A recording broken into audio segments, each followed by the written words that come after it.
Yeah. Well, do you want to, I can ask you that question, Woniya, if you, just like your motivations, what were your motivations for going on the show? Yeah, totally.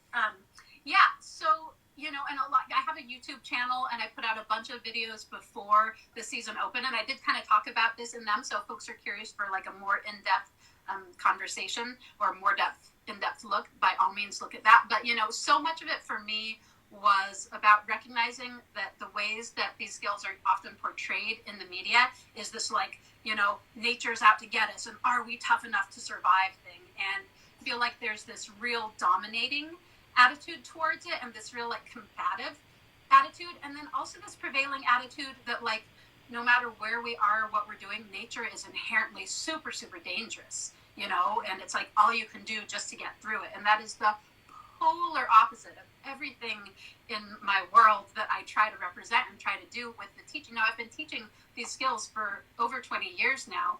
Went to my first gathering in 1995. So like I am all about the degree to which we can integrate this into our life in a regular way, and we can have this inform how we live and how we relate to the world around us. And the degree to which we do that, and we bring an attitude that we belong out there, and that we evolve to do this, and that we're fully capable. And in fact, when we go into it with the right attitude, the world wants us out there. Like the living world around us misses the relationship with humans that want to be there, that believe they have a place there, that want to engage in this respectful, reciprocal way, coming from a place of heart and a place of connection. And so that was a huge goal for me, because I could have a wilderness adventure anywhere. Granted, I would never have been, on a remote peninsula in the middle of Kuneve in the Northwest Territories. That was amazing and totally epic, but it was also really about showing a different attitude. And I feel really, there was a lot, like, I have to tell you, like, it was hard to watch y'all's season. I was super jealous because the way they edited it let who you were come through so much more than in a lot of the earlier seasons, because they were still really playing up the drama in our season, and with all of the previous seasons, and like kind of fostering that like nature's out to get you attitude. And I felt like you guys, they gave you a lot more screen time, and they let your philosophy and your kind of mental, emotional process come through a lot more, rather than focusing on the drama. So I felt like a lot of those intentions, and like, for example, like I made an ancestor plate every time I got food, and they never showed that. And then they had your like whole ancestor talk on Samhain, and I was like, I totally made an ancestor feast on Samhain, and they, like there's all this stuff that didn't come through. That said, I get so much fan mail from folks who are like, oh my gosh, seeing how you were out there changed my life. And I'm like, that's amazing, because what you saw was the teensiest little sliver of my action. Like, I sang the sun down every single night. Every night I was out there, I went out, I stood on the rock, and I sang the sun down into the water. I sang to the lake all the time, like all of these beautiful connection practices, and they never showed any of it. And yet that attitude still came through and really affected and inspired people. So I feel like I really did what I set out to do. And then, of course, I mean, another goal was to have just an absolutely amazing, epic adventure, and to really see what it's like to truly depend on these skills that I've spent decades of my life cultivating, and living this life that is like the thing I've always dreamed about. So I had a lot of motivations, and all of them came true for me, and they were all totally incredible. That's awesome. Yeah, when you were just talking about, there's so many things to just respond to in that, but I remember though, after your finale last summer, we were talking, and you were kind of just like, oh, there's so much they didn't show, and now I know, like, I was hoping they'd show more, but now it's over, and I know that's it. They're never going to show that. You never believe it. Like, so many people told me they're not going to show it, and I was like, oh, they'll show this. Surely they'll show that. But no, they don't. Like, yeah, and out there too, you're like, oh, this is like, of course, I know they're not going to show everything, because I'm filming all day, every day, and 3 months of filming every day is going to get boiled down to 1 hour. Like, not 1 hour episode, but if you divide it by the 10 people, it's about an hour. And so it's like, I know they're not going to show this stuff, but then sometimes really cool things happen. You're like, there's no way they're not going to show this. And they have their own way that they're trying to tell the stories and stuff. And so for me, it was like a good intention or a good practice of non-attachment in that. But that's not what I want to say. I want to say is for your story, I remember you just being like feeling really let down with all the stuff they didn't show. But then I know, and I didn't know that until you were already committed. I was like, oh man, Callie, I totally encouraged you to do this, and now I'm not so sure. But I didn't know. Yeah. But from a viewer, because I wasn't out there with you, I didn't get to see what it was really like. But from seeing your edited version, which is only this tiny sliver, I still was like, Woniya, your edit was amazing. Your personality comes across, like your gratitude comes across, your strength, your courage, your skill set, everything. And I was like, you can be proud. I was like, I think even though there's all this stuff that you wish that they showed, people still got you, and still, obviously, right? And so I just remember that. And anyway, yeah, it's hard though, the edit thing, because it's like one of the more powerful experiences of our lives. Yeah. And then you want to share it fully, but it's an edited version that's shared, and that's hard. It's hard to accept that too. And then, people are like, oh, and that thing, and you're like, yeah, it was like that day and that day all in one day, and it was really different days, but like that's right. How kind of, or like, yeah, that sentence was parts of 4 different sentences, all of which said something entirely different. But yeah. But I do feel like yours and mine, like our core personalities are portrayed well, and I think that especially compared to other people's edits, like at least how I feel is like, well, I don't, of course, like I would love it if everything was exactly how it was, but compared to some people's edits, I'm just like, like Kai, she's incredible, this amazing woman, so skilled, so strong, and yeah, she cried out there. We, like, crying is a normal and good thing, and there's a lot of reasons to cry out there. And so she's out there for almost 3 months, and she cries sometimes, but they show every single time she cried and not all this other stuff. So disproportionately, it looks like she's literally crying the whole time, and then everybody judges her really hard, and it's like, you don't even know how strong that woman is and how capable, and it's beautiful that she's vulnerable too. And same with Joe. Joe's edit was pretty harsh too. He was very successful, got tons of food. And then they kind of just show him like, oh, it's raining. So they kind of focus on that stuff. So I'm like, I am not going to complain about the things that are different on my edit, because we have that to compare it to. It's true. Yeah. And like going into it, I was just like mentally prepared. I was like, I'm mentally prepared to have like this amazing experience, and then I'm going to be portrayed as like the dumb blonde who doesn't know how to do anything. And I'm like, I'm ready for the world, like for me to be portrayed completely different. And so then I think my expectations were so low that sweet.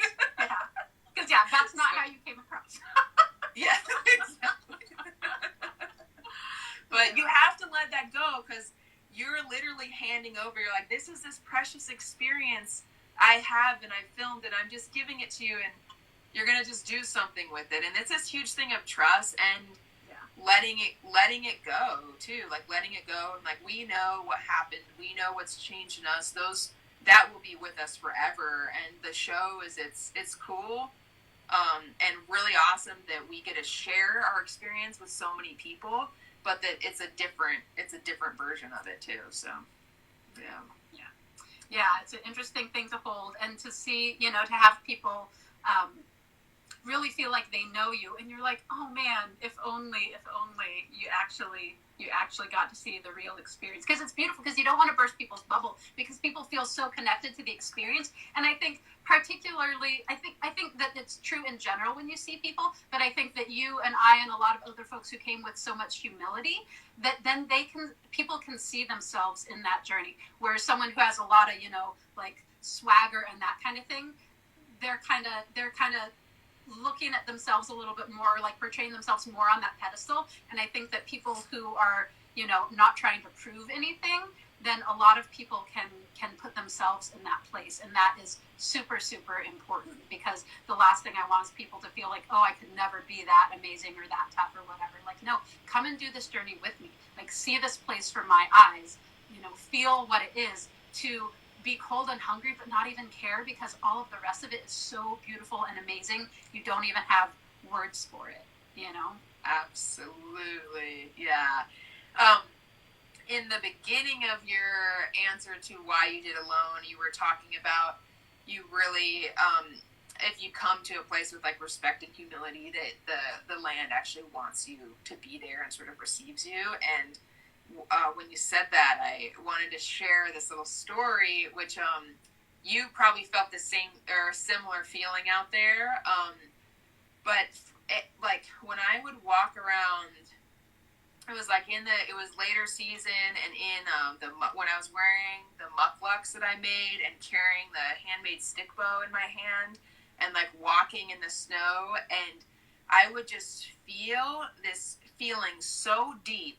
It's like I dropped through a hole in time and was in a different time, and it felt like everything, the whole land was. We were like with each other and communicating, and the land was like, we've missed you. Like the people, like we've missed feeling like the land. I felt it.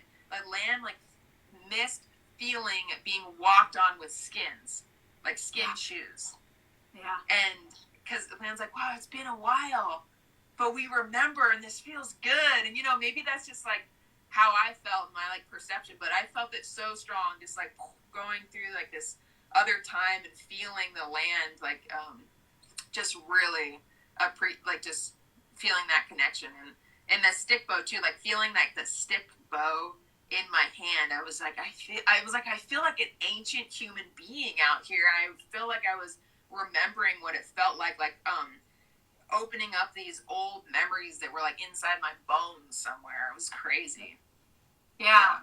Oh my God. Yeah. I definitely had so many epic experiences like that. And yeah, I mean, like the amount of magic that I experienced out there, like thinking a thought and then the next moment that thing manifests in the landscape, was unbelievable. And yeah, the first, like, so there was this whole sense, like I went through this period where, every time I got meat, I would make an ancestor plate and give an offering and had this whole kind of process around my offerings. And I got to the point, like, like I really didn't have much food out there. Like, it's kind of unbelievable, honestly, that I stayed out as long as I can. Like, I feel like I had like a tenth the food that you or any of the folks who were out there long term. I mean, I know I had like a fifth of the rabbits that Joe got, and he was out there for like half as long. Like, I don't know how I did it, but I had this experience.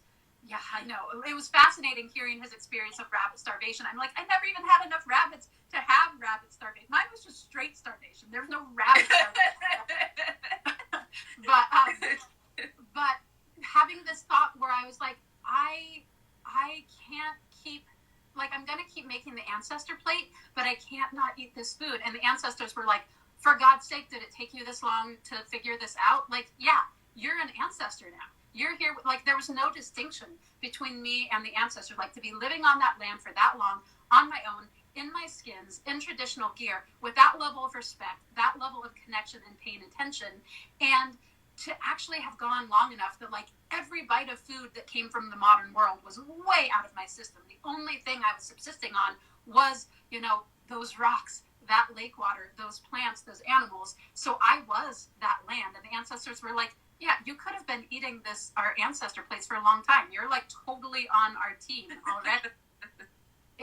And also just the sense of like that usually, like, for so much of my life, I go into wilderness situations with this desire for respect and communication, and I often like talk out loud a lot, and I'll ask for permission. And I got to a point where every tree I cut out there, for the first several weeks, I'd like lay my hand on it and feel whether or not it was willing and ask permission, and then hear if there was a yes or a no. And if I got a no, then I was not about to cut it, because then you're just like, laughing in the land's face. It needs to know that you're good to your word, to respect you, to want to give to you, right? But I got to the point after weeks out there where I didn't actually have to ask out loud anymore at all. I just knew. I just got it. Like, I didn't even look for the tree that was ready to be part of my shelter would like jump out and volunteer without me even asking. Like the communication, I've never experienced anything like it. It was unreal. And it was so like, there was no question in my mind. It was this deep knowing that just happened. Totally. Absolutely. Yeah, it's pure magic. I mean, we could spend so much time talking just about that. For sure. Yeah. Yeah. Someone's asking what an ancestor plate is, and it's what it sounds like. It's a plate that you make for your ancestors. It's like a way to give an offering and honor that which made you, honor that which came before. And for me out there, honoring that my ancestors are the ones who had these skills and asking them to kind of, be with me and help me embody these skills. So it was a really important practice for me. Yeah, and there's more. We can talk more about all of this stuff, but yeah, there will be more ways to find more information about this. Which brings me actually also to like, I get so many folks writing me and being like, "Oh my gosh, if only I could do what you do, and how do I learn this stuff, and how did you get your skills, and how do I do more? How do I be like you guys?" And since I got back from alone, I've been putting all of my energy towards providing my goal was to inspire people, but also to give them a place to go with that inspiration, right? Yes. And for the last decades, I've done that through teaching at the skills gatherings, and all of the skills gatherings were canceled this year. Yes. And there's a limit to how many people I can teach in person, and that's maybe a couple hundred a year, So I've been creating, I put together an online skills gathering during COVID. So I was like, okay, the people need the skills right now. People are freaked out. People are unempowered. People need to know that they are capable of doing this. And not only can you do this when your life depends on it, when the world is looking rough, but your life will be better for it every day, even when you don't have to be doing it, right? It changes how we are in our bodies, in our world, in our sense of self and groundedness, and just like being a holistic human doing the things we evolved to do. So that gathering was so amazing, and it went so deep, even though I didn't really think that it would, that I was like, I can't stop doing this. There's a huge need for this right now. So since that gathering wrapped up, I've been formulating the next iteration of the online skills gathering, which brings us back to what we were talking about in the beginning, that I have a studio, and I've been spending a ton of time in front of a computer because I'm putting together the fall Buckskin Revolution online skills gathering, which isn't just one gathering. It is part of the Buckskin Revolution Academy, which I'm super excited about, which is going to be an ongoing resource with all kinds of classes. So everyone watching right now is going to have access to the kinds of skills that you and I teach and that we used on Alone. And you don't have to put us on a pedestal and be like, oh, you guys are so badass. You can be like, that's right. I know how to do that. I'm so badass.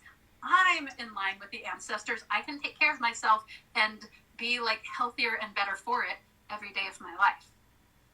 That's the goal. Yes. Yes, that's awesome. When does the fall Buckskin Revolution gathering start? October 12th is the first day of it, and so that'll be the last day to register.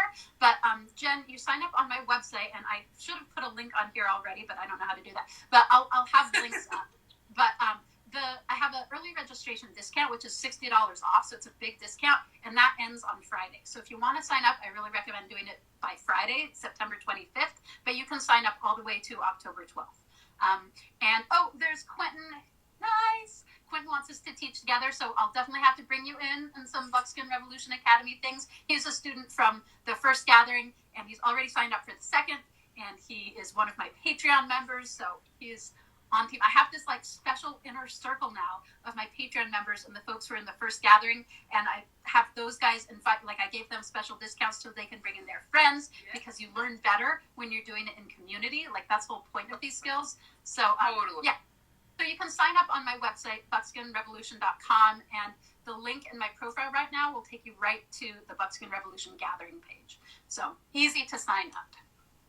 That's awesome, Woniya. I think it's amazing you're doing that, because these skills are so important, and they're not just important to be able to know how to take care of yourself if you're in like a survival situation, or if for some reason you get dropped by a helicopter or whatever, some remote wilderness.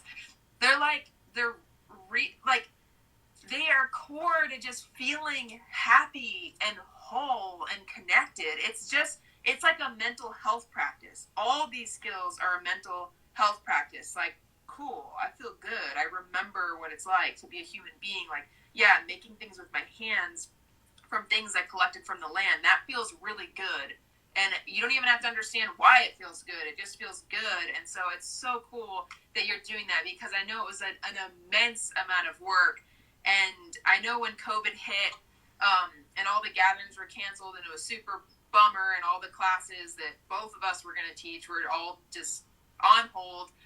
And the Nature Connection school that I work at for here, everything's just like shifting to go to online. And I was like, okay, I could maybe try to do that, but I'm like, that is so much work. I was like, I can't even think about that. And it's amazing. I'm so impressed with you, Woniya, because what you've done is not easy. Like, taking all these skills and filming and editing and like really thinking about how to portray it in a place where like maybe it's different from in person. You have to do so much work. And I know that like what you're doing in the online revolution is changing people's lives, going to keep changing people's lives, and really get people connected to this stuff in this like weird time where we just kind of can't do it in person right now. So I'm really thankful that you're doing that. It's a service to everybody who signs For up. sure. So thank you. I think most people who are engaged with the skills world and have the skills to teach want nothing to do with computers. So it's kind of a unique. It's a little overwhelming.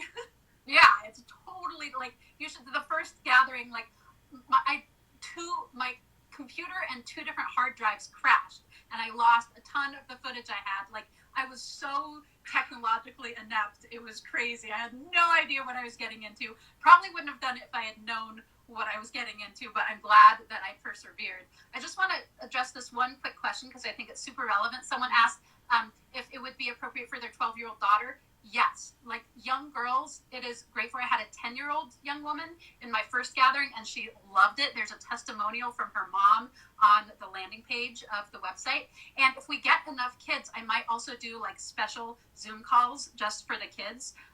So yeah, it's definitely appropriate for kids. 12 is fine. 10 is the youngest I've had. One of the main folks who was at all of our things and was on the Instagram live I did last week was a 16-year-old boy, Darren, and he was amazing and showed us all of the like hides he's tanned and flint knapping tools he's made and his bow drill kit, like all of this stuff he's done since the gathering.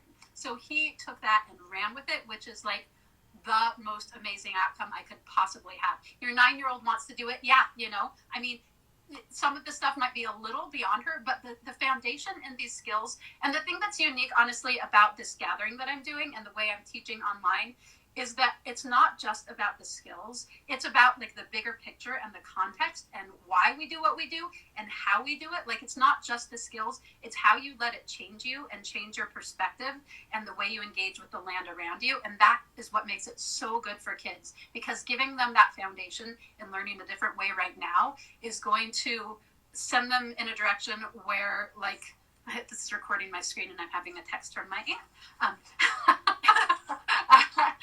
Hi, Pam. We celebrated her 80th birthday last night on the equinox, which was really cool.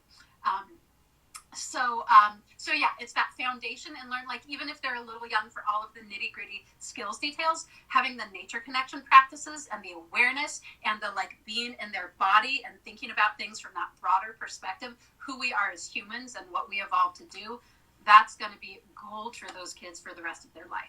And it's totally designed for beginners. And I had like Alice Tulloch, who's been teaching this stuff for at least 30 years, and Bill Oliphant in my first gathering, and they both loved it, and they've been in the skills scene forever. So it's great. It's like designed for beginners, but then there's every week there's core lessons that are a little more geared towards beginners, but then there's next level lessons. So if you're more advanced in these skills, then it gives you a ton of places to go with it. So it's pretty darn comprehensive. Just come over here. Is this your family? Yeah, my sister's like weaving this awesome cattail basket I want to show you guys, but she doesn't want to. Oh. Come on. That's awesome, Woniya. And yeah, the kids, like, what I've like, and the in-person classes that I've done, the kids like surprise me all the time. I'm like, oh man, like a 10-year-old's not gonna have the patience for this, and then they like just blow me away. It's really cool. Yeah. That's awesome. I think it's great for kids. There's a bunch of cool comments Okay, I know. person. I know. There's so many cool ones. So before you do this, I just want to say that like there's probably more questions than we can answer, but I think I'm gonna try to put this on YouTube, and I'll do a YouTube answering these questions, and maybe we can do another one of these too. But let's do as much as we can. But I bet there's gonna be more than we can get to. So yeah. Totally. But I did want to address nice. Yeah. So this one's a mason jar one that fits the mason jar. Awesome. So you can drink your pee and keep it warm, you know? It's very important. You don't want to drink cold pee. No, warms the way.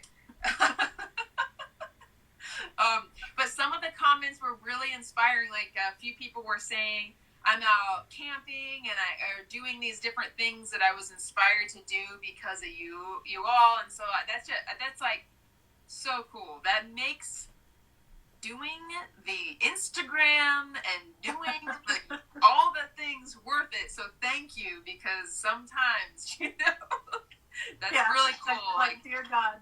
Yeah.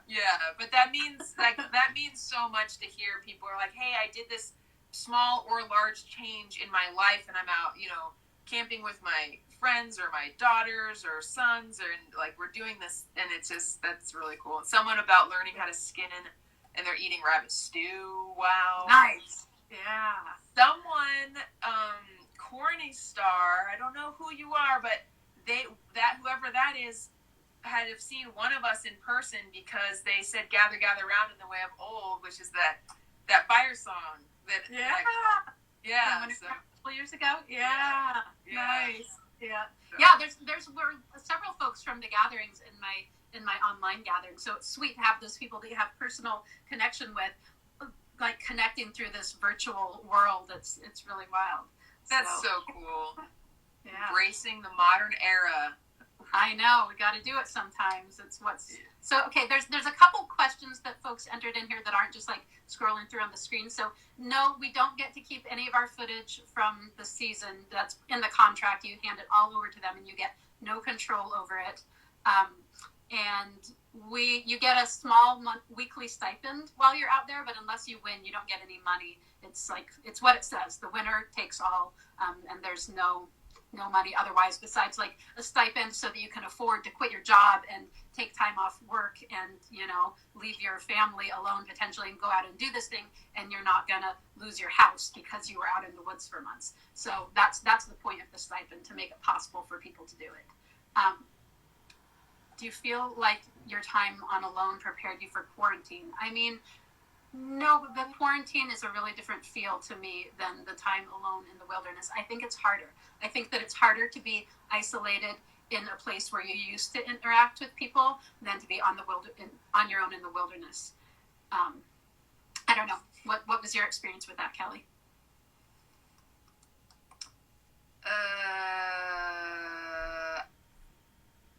I don't know if I have I don't know. Quarantine was a different experience, and like, I don't know. I feel really fortunate in the fact that my life, I don't know. I don't know how to answer that question and not just sound like quarantine for me was really different because it's not like I got locked up in my apartment. I was just camping pretty much the same, but instead of, the only thing that was different for me was like trying to, console family members and friends that were really struggling and having a hard time. And then,